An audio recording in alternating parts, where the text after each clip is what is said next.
The humans had been our protectors, our guardians, for generations.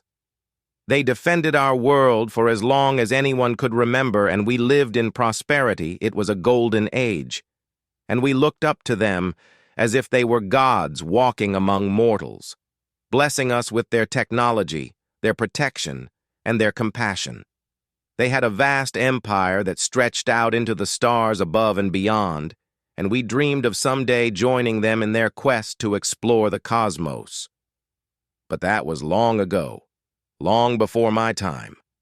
When I was young, I was told the legends of great warriors and champions of old, of the days they fought for us and died for us.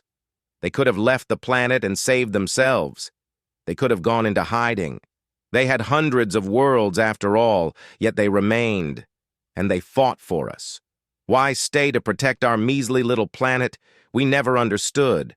Our gods fell defending a dying world.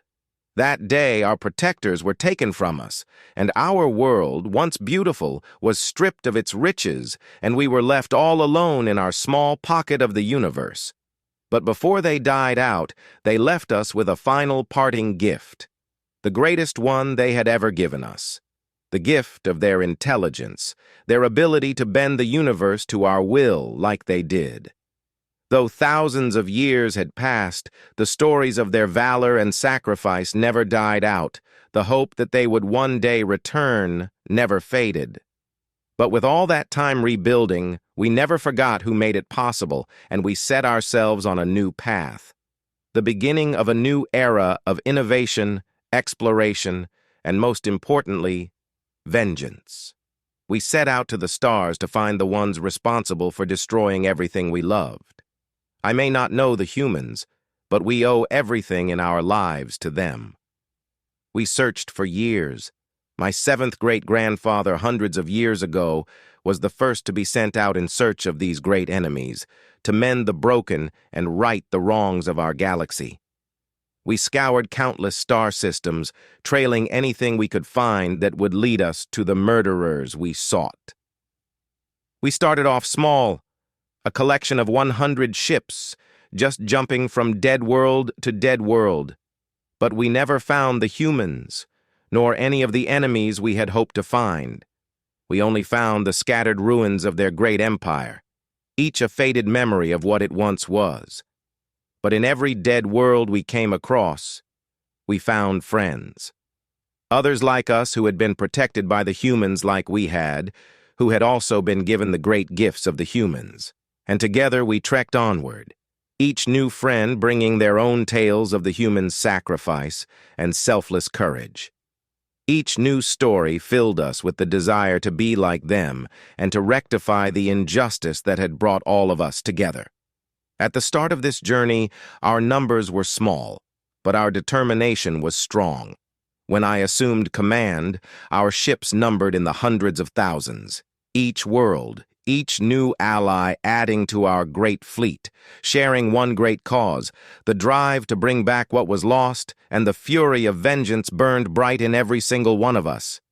And now, staring out from the bridge of our flagship, the Retriever, I watched as the felon's final planet was blanketed in ash and fire, marking the end of the Great War.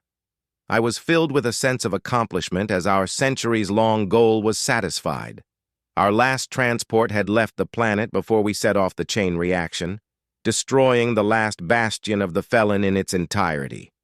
Though for every planet of theirs we destroyed, we were never reunited with the great protectors our stories spoke of.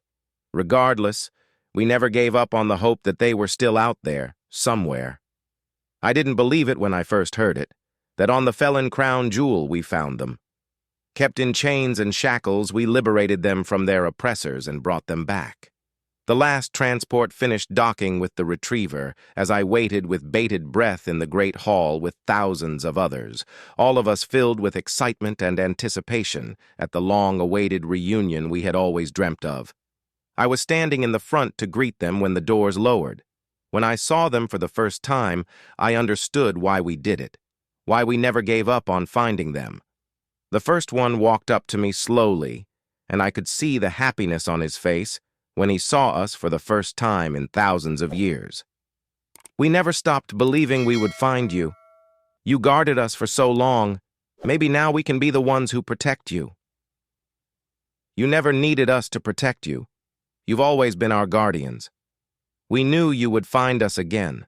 It was always only a matter of time. No matter how long it took, we never stopped looking for you.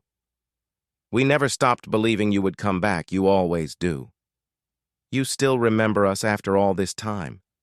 Did we do good? We would never forget our best friends. You've always been good boys.